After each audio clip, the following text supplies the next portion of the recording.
Hola, ¿cómo están? Muy buenas noches, bienvenidos a una nueva entrega de Alto Voltaje. Hoy, ¿qué tal, Juanpi? ¿Cómo andás? Muy bien, Dani, muchas gracias. ¿Qué nos traes hoy? Sigo un poco difónico, pero eso nos lo va a impedir hablar. Y hoy vamos a hablar del mítico músico llamado Kurt Cobain. Un genio de la música. Contá más. Kurt Donald Cobain, ¿eh? Cantante y líder de la banda Nirvana. Kurt Donald Cobain nació el 20 de febrero de 1967 en un pequeño pueblo en las afueras de la remota ciudad de Aberdeen, Washington. Era el primer hijo de Donald, un mecánico, y Wendy, una ama de casa que luego trabajó de secretaria. 3 años después, la llegada de una hermana, Kim, completó la familia. Los primeros recuerdos de Kurt son extremadamente felices. Era un niño inquisitivo y enérgico, el centro de atención. Cantaba, dibujaba, actuaba en reuniones familiares. Luego, antes de su octavo cumpleaños, su mundo cambió drásticamente. La madre solicitó el divorcio, una acción por la que su padre protestó inútilmente y con amargura. Así que taciturno e introvertido Kurt vivió un año con su madre antes de mudarse con su padre. Después del divorcio cambió por completo, le dijo su madre a Rolling Stone en 1992. Creo que le daba vergüenza y se volvió introvertido, se guardaba todo, era muy tímido. Eso lo devastó.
Para grabar el problema de su vida familiar estaba el hecho de que su hogar fuera una casa rodante en las afueras de Aberdeen, una aburrida comunidad de leñadores no precisamente conocida por su actitud compasiva hacia chicos delicados y con curiosidades artísticas. Como muchas veces estaba enfermo, a Cobain le daba Ritalin para contrarrestar su hiperactividad.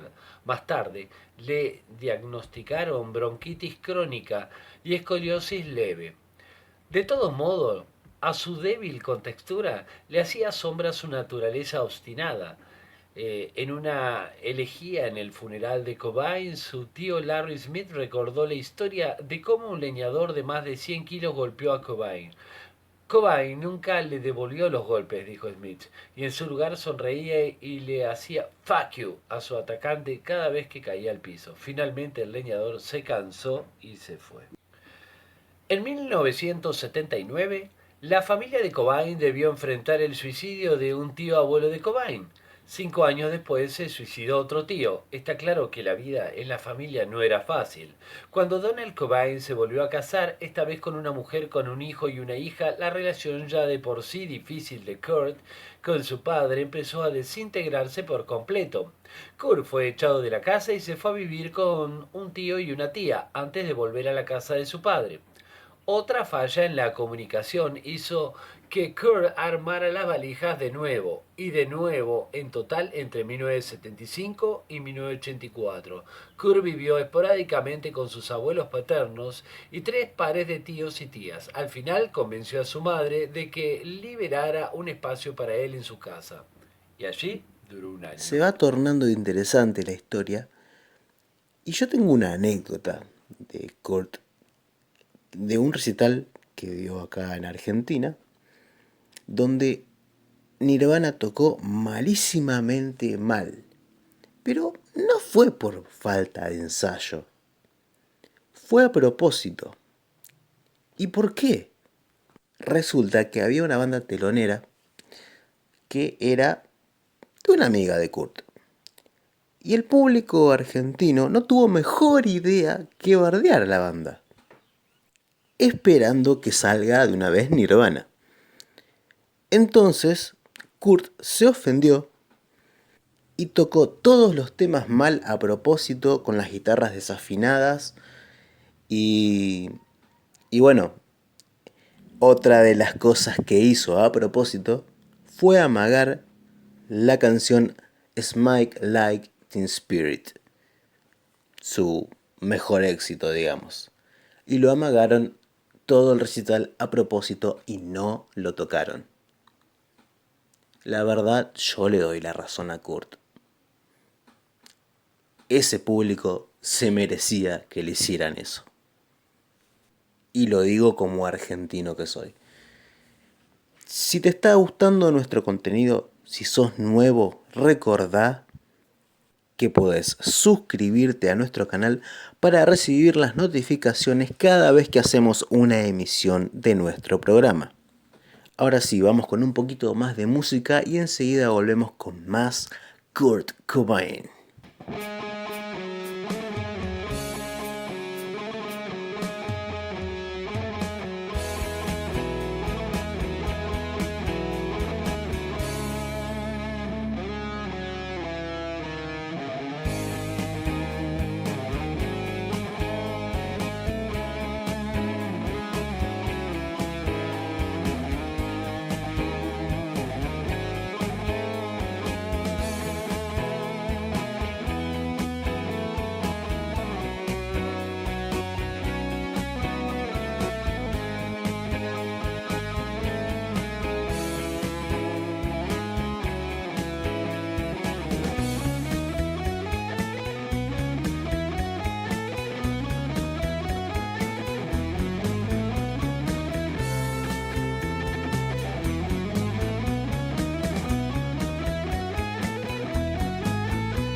Wendy Cobain también se había vuelto a casar, y el agregado de un hijo errático a un ambiente ya de por sí endeble resultó ser demasiada presión. En una ocasión, después de descubrir que el marido la había engañado, Wendy le apuntó a la cabeza y amenazó con matarlo. Los dos hijos vieron cómo ella intentaba sin éxito cargar el arma. Frustrada, desapareció en la noche y tiró todas las armas de fuego que había en la casa al río Wishkag. Al día siguiente, después de pagarle a dos chicos para que las recuperaran, Kurt vendió las armas para tener algo de efectivo. Usó la plata para comprarse el primer amplificador. Mientras tanto, el punk rock estaba en ebullición, y esa música sonaba exactamente como Cobain se sentía: desesperado, enojado, crudo. Abandonó la secundaria. Lo echaron de la casa de la madre y pasaba del sofá de un amigo al asiento trasero del auto de otro amigo. En un momento, Cobain llegó a vivir debajo de un puente. Hablaba con su amigo Chris Novoselic acerca de crear una banda, y un par de años y cambios de nombre después, Fecal Mother, Skid Row, nacía la mítica banda Nirvana. La liberación espiritual y literal de Cobain llegó finalmente en el otoño de 1987. Olympia y Aberdeen estaban a solo 80 kilómetros de distancia, pero para Kurt Cobain estaban tan polarizadas como el cielo y el infierno. Sede de la Evergreen State College, una meca artística ultraliberal en el noroeste de Estados Unidos, Olympia resultó ser la base psíquica de Cobain durante toda su vida. Tras mudarse ahí para vivir con su novia, Tracy Marander, Cobain también descubrió por primera vez en su vida una comunidad que recibía y apreciaba su talento.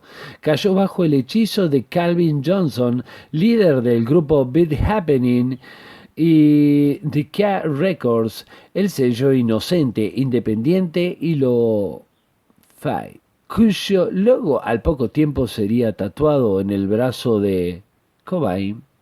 Sus días en Olympia, en retrospectiva, fueron el equivalente a una universidad para Cobain. A los amigos que acataban el consejo de Johnson los llamaba calvinistas. Trabajaba en college y pinturas y empezó a componer y ensayar con Nirvana. Para 1988, Nirvana había grabado una serie de demos y lanzado su primer jingle, La Bass Big Cheese, en Sub Pop Records, el sello que se jactaba de capturar el sonido de Seattle. Para 1989, el disco debut de la banda, Bleach, grabado con solo $600,17, demostró que estaba ocurriendo algo diferente. Era aterrador y abrasivo, pero poseía una cualidad que era extrañamente familiar, casi acogedora. La banda salió de gira, reemplazó al baterista Chad Channing por Dave Grohl y volvió a grabar, y ahí fue cuando ocurrió. Nevermind fue editado en septiembre de 1991 sin mucho alborotos ni expectativas. En el transcurso de meses se convirtió en el primer disco de punk rock de la historia en alcanzar el puesto número 1, eventualmente vendiendo 10 millones de copias en todo el mundo. Plagada de los conflictos de su compositor, la música presentaba a Kurt Cobain frente al mundo. Había violencia y reserva. El disco aullaba. Pero fuera del escenario, Cobain era famosamente malhumorado e introspectivo, y las acciones que se desarrollaban a su alrededor muchas veces hablaban más fuerte que él. Nirvana le estaba cambiando la cara a la música de los 90 y no importaba cuando él intentara acurrucarse en un costado fuera del centro de atención, siempre estaba en el ojo de la tormenta. Adquirió un hábito con las drogas que lo acosaría hasta sus últimos días. Su romance con Courtney Love, líder de los colegas Punk Hall, dejó una pila de relatos que desparramaban detritus y que cimentaron su papel como unos Sid y Nancy de la era moderna. Meses después de su casamiento en septiembre de 1992 en Hawái y un par de semanas después del nacimiento de su hija, France Bean, el 18 de agosto de 1992, Cobain se acostó sobre el césped junto a su camarín en los MTV Video Music Awards y jugó con su bebé. Cuando le recordaron sus días de amor punk con Carney, sonrió. Lamento todo eso, dijo. Fue una especie de ritual de apareamiento tonto y animal. Ahora soy padre. Todo cambió. En realidad cambió muy poco. Unos informes que indicaban que Love había consumido heroína durante el embarazo llevaron a una larga batalla con él, Los Ángeles County Department of Children's Service, por la custodia de France Bean, un problema doméstico en el que la policía confiscó algunas armas. Llegó a las noticias. Luego de lanzar Incesticide, un compilado de jingles y lados B, el grupo grabó In Utero, un sucesor de Nevermind, inspirado pero menos comercial. El disco de 1993 fue objeto de controversia con Geffen, el nuevo sello de Nirvana, sobre la producción. Los amigos estaban preocupados por la batalla de Cobain para dejar la heroína. Pero ahí estaba la música, In Utero. Debutó en el puesto número 1, el grupo encabezó un festival a beneficio de las víctimas de violación en Bosnia, se embarcó en una gira y dio una performance brillante en su MTV Unplugged que tristemente funcionaría como epitafio. Estaban también las amistades y el matrimonio de Cobain que, más allá del caos que lo definía, parecían proveerle la mayor felicidad y, por más extraño que parezca, toda la paz que jamás hubiera conocido. Y luego, por supuesto, estaba Franz Bean, la hermosa hija que comparte el nombre con la actriz Frances Farmer, otra hija de Seattle, conflictuada por la fama y por el choque entre su propia visión artística y sus demonios. Durante todos sus cuestionamientos, dicen sus amigos, Cobain se dio cuenta de que su mayor don había sido su hija. El hecho de que el mundo esté llorando es un testimonio del poder de la confusión y la catarsis compartida de Cobain. No importa que la gente quiera verlo de otro modo, Kurt Cobain no era la reencarnación ni la manifestación de ídolos de otra generación, era simplemente Kurt Cobain, un miembro singular y paradójico de una generación repleta de individuos singulares y paradójicos. Era notablemente débil, pero poseía un aullido tan desgarrador que era capaz de romper con el silencio de la radio ante el rock and roll en la época del Nevermind. Era un generoso fan de la música que les devolvió a sus ídolos todo lo que ellos le habían dado. Fue un hijo de padres divorciados, fue un esposo y un padre, fue un adicto a la heroína, fue un defensor apasionado de los derechos de las mujeres y los homosexuales, y al final es un número más en la estadística de los suicidios de Estados Unidos.